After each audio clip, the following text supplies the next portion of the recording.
ए रब्बे जहां,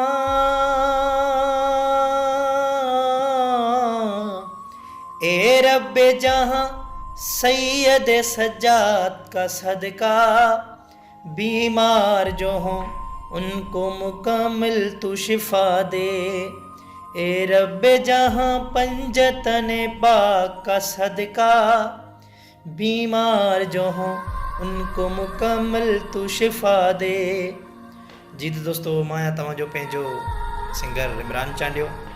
जीअं त किंग ऑफ सिंध मुमताज़ मौलाई साहब जी हाणे तबीयत तमामु बहितरीनु ठीक थी वई आहे।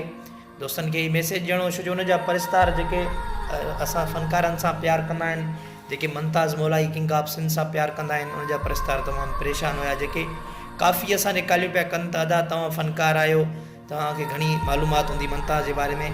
त उन दोस्तनि खे मैसेज ॾिनो आहे त मुमताज़ मौलाई बिल्कुलु हाणे ठीकु आहे।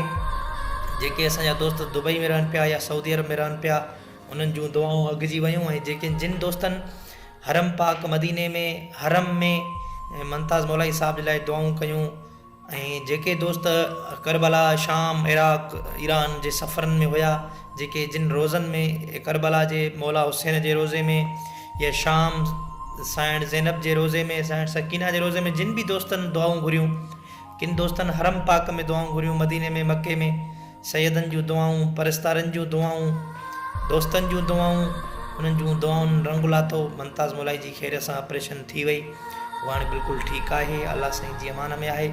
बसि दुआ कंदा रहो त उहो जल्दी सिहत याब थी वञे। दुआ